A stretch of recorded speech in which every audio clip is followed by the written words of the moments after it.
Hello guys, പുതിയ വീഡിയോയിലേക്ക് എല്ലാവർക്കും സ്വാഗതം. അപ്പോൾ ഇന്നത്തെ വീഡിയോ എന്ന് വെച്ചാൽ ഒരു ഷോപ്പ് പരിചയപ്പെടുത്താൻ വേണ്ടിയിട്ടാണ് കേട്ടോ. ഞാനും അമ്മയും കൂടെ ഇന്ന് വീട്ടിലേക്ക് കുറച്ച് സാധനങ്ങളൊക്കെ മേടിക്കാൻ വേണ്ടിയിട്ട് ഒരു സ്ഥലത്തേക്ക് പോയിട്ടുണ്ടായിരുന്നു. ആ ഒരു സ്ഥലം എവിടെയെന്ന് വെച്ച് കഴിഞ്ഞാൽ തൃശ്ശൂരുള്ളവർക്ക് പൊതുവെ അറിയാവുന്ന ഒരു സ്ഥലമാണ് അമല ഹോസ്പിറ്റൽ. ആ ഹോസ്പിറ്റലിന്റെ സൈഡിൽ കൂടെ ഉള്ള ഒരു വഴിയിലേക്ക് പോകുമ്പോൾ ഈ ഒരു പ്ലാസ്റ്റിക്കിന്റെ ഒരു തന്നെ ഒരു കട വരുന്നുണ്ട്.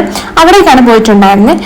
ഞങ്ങൾ വീട്ടിലേക്ക് അത്യാവശ്യം കുറേ സാധനങ്ങൾ മേടിക്കാൻ തന്നെയാണ് പോയിട്ടുണ്ട്. അത്യാവശ്യം കുറേ കാര്യങ്ങൾ കിട്ടുന്നത്. പിന്നെ മെയിനായിട്ട് ഈ ഒരു സാധനം തപ്പിടാൻ ഞങ്ങൾ പോയിട്ടുണ്ടായിരുന്നു. അപ്പോൾ അതെന്ന് വെച്ച് കഴിഞ്ഞാൽ ഒരു വലിയൊരു വീടായിരുന്നു, ഇങ്ങനെ ഒരു കടയാക്കി എടുത്തേക്കണം. അവിടെ ഇല്ലാത്ത ഒരു സാധനമില്ല. പ്ലാസ്റ്റിക്കിൻ്റെതായിട്ടുള്ള എല്ലാ ഐറ്റംസും അവിടെ ഉണ്ട്. വീട്ടിലേക്ക് വേണ്ട ഇപ്പോൾ എന്തെങ്കിലും ഒരു ഷോപ്പിലേക്ക് അളമിച്ചെടുത്തിട്ടാണല്ലോ, അങ്ങനെ എല്ലാ കാര്യങ്ങളും അവിടെ ഉണ്ട്. എല്ലാവർക്കും അഫോർഡബിൾ പ്രൈസിൽ പ്ലാസ്റ്റിക് ഉൽപ്പന്നങ്ങൾ മേടിക്കാൻ പറ്റുന്ന ഒരു പ്ലേസ് ആണ് കേട്ടോ ഇത്. ഒരു വീട്ടിലേക്ക് വേണ്ടിയിട്ടുള്ള എല്ലാ സാധനങ്ങളും അവൈലബിൾ ആയതുകൊണ്ട് ഞങ്ങൾക്ക് പെട്ടെന്ന് തന്നെ എല്ലാ കാര്യങ്ങളും മേടിക്കാനും പറ്റിയിട്ടുണ്ടായിരുന്നു. വലിയ വിലയൊന്നും ആയിട്ടുണ്ടായിരുന്നില്ല. അത്യാവശ്യം കുറേ സാധനങ്ങളൊക്കെ കിട്ടിയിട്ടുണ്ടായിരുന്നു. പാക്കിങ് കാര്യങ്ങളൊക്കെ പ്രോപ്പർ ചെയ്ത് തന്നിട്ടുണ്ടായിരുന്നു. പിന്നെ നമുക്ക് അവിടെ നിന്ന് വലിയ ദൂരമൊന്നുമില്ല വീട്ടിലേക്ക് വരാൻ വേണ്ടിയിട്ട്. അപ്പോൾ ഞങ്ങൾക്ക് എളുപ്പം വരാനും പറ്റിയിട്ടുണ്ടായിരുന്നു.